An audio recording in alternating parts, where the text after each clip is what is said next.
তুমি যা ভাবো তুমি তাই হয়ে ওঠো। কিন্তু যদি এটাই সত্য হয়, তাহলে এত মানুষ কেন সফল হতে পারে না?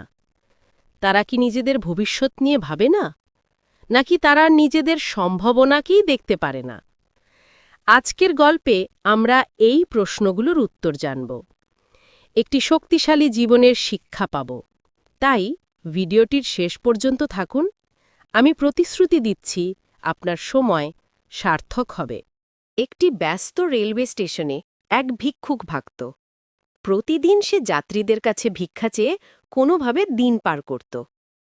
একদিন ভিক্ষা চাইতে চাইতে সে দেখল একজন সুসজ্জিত ব্যবসায়ী প্ল্যাটফর্মে পা রাখছেন।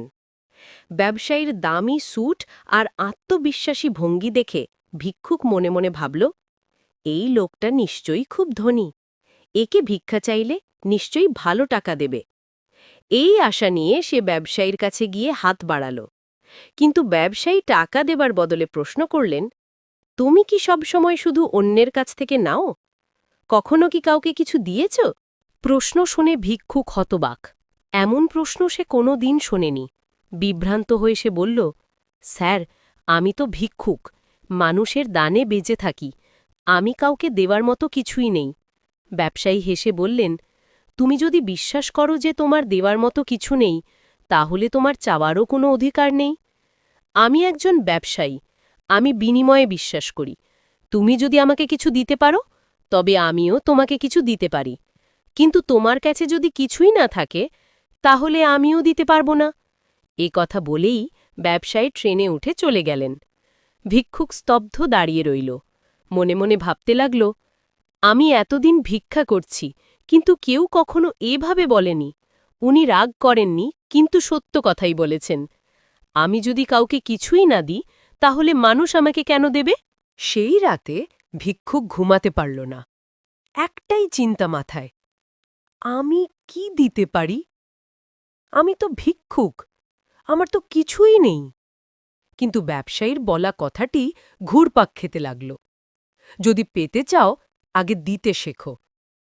2 দিন ভিক্ষুক কাউকে ভিক্ষা চাইল না। সে শুধু ভাবছিল। তৃতীয় দিনে স্টেশনের পাশে বসে থাকতে থাকতে তার নজরে পড়ল রেললাইনের ধারে ফুটে থাকা বুনো ফুল। রং বেরঙের সেই ফুলগুলো তার মনে এক নতুন ধারণা এনে দিল। যদি আমি শুধু ভিক্ষা না চাই, বরং কিছু দিই? যদি কেউ আমাকে টাকা দেয়, আমি তাকে একটা ফুল দিই? ভাবনাটা তার ভালো লাগল। সে ধীরে ধীরে গিয়ে কিছু ফুল তুলে নিল এবং আবার নিজের জায়গায় গিয়ে বসল। যখন কেউ তাকে একটা কয়েন দিল, সে হাসি মুখে তাদের একটি ফুল এগিয়ে দিল। মানুষ অবাক হলেও খুশি মনে ফুল গ্রহণ করল। অনেকেই হাসি মুখে ধন্যবাদ দিল। দিন যেতে যেতে সে একটি জিনিস লক্ষ্য করল, তার কাছে যখন ফুল থাকে, মানুষ বেশি দান করে। ফুল শেষ হয়ে গেলে দান কমে যায়। তখন সে মনে মনে বলল, তাহলে সত্যিই মানুষ বিনিময়ে কিছু পেতে ভালোবাসে। একদিন ফুল দিয়ে বিনিময়ে ভিক্ষা নেবার সময় সে আবার সেই ব্যবসায়ীকে দেখতে পেল। ট্রেনে বসে আছেন। উত্তেজনায় ভিক্ষুক দৌড়ে গিয়ে বলল, স্যার, আজ আমার আপনাকে দেওয়ার মতো কিছু আছে। আপনি যদি আমাকে টাকা দেন, আমি আপনাকে ফুল দেব। ব্যবসায়ী হেসে তাকে কিছু টাকা দিলেন এবং কয়েকটি ফুল নিলেন। তারপর বললেন, তুমি সত্যিই বিনিময়ের মূল্য বুঝতে পেরেছ। আজ তুমি আর ভিক্ষুক নও, তুমি একজন ব্যবসায়ী। ট্রেন পরের স্টেশনে পৌঁছালে ব্যবসায়ী নেমে গেলেন। ভিক্ষুক চুপচাপ তাকিয়ে রইল।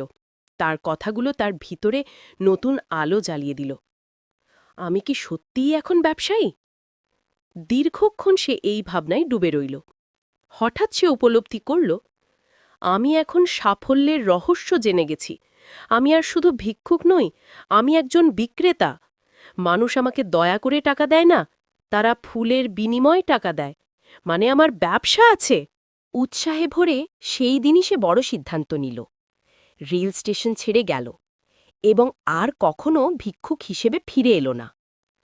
6 মাস পরে একই রেল স্টেশনে 2 জন সুসজ্জিত ব্যক্তি মুখোমুখি দেখা করল। হ্যান্ডশেক করার পর একজন কৌতূহলী হয়ে জিজ্ঞেস করলেন, আমি কি আপনাকে চিনি? অন্যজন হেসে বললেন, হ্যাঁ, আমাদের দুবার দেখা হয়েছে, এই একই ট্রেনে। ব্যবসায়ী মনেও করতে পারছিলেন না। হঠাৎ স্মৃতি ফিরে এলো। চোখ বিস্তৃত হয়ে গেল। আপনি আপনি তো সেই ভিক্ষুক যাকে আমি প্রথমে টাকা দিইনি, পরে যার কাছ থেকে ফুল কিনেছিলাম। সাবেক ভিক্ষুক হেসে বলল, হ্যাঁ, আমিই সে। কিন্তু আজ আমি ভিক্ষুক নই। আমি এখন একটি সফল ফুলের ব্যবসা চালাই, আর সেটি আরও বড় করতে ভ্রমণ করছি। ব্যবসায়ী বিস্মিত হয়ে গেলেন। অবিশ্বাস্য! কি বদলে দিল তোমাকে? ফুল বিক্রেতা হাসি দিয়ে বলল, আপনি আমাকে জীবনের সবচেয়ে বড় সত্য শিখিয়েছিলেন। আমরা তখনই পাই যখন আমরা দিই। সেদিন আমি বুঝেছিলাম আমি কখনো প্রকৃত অর্থে ভিক্ষুক ছিলাম না। আমি সবসময়ই একজন ব্যবসায়ী ছিলাম, শুধু নিজেকে সেইভাবে দেখতে হতো।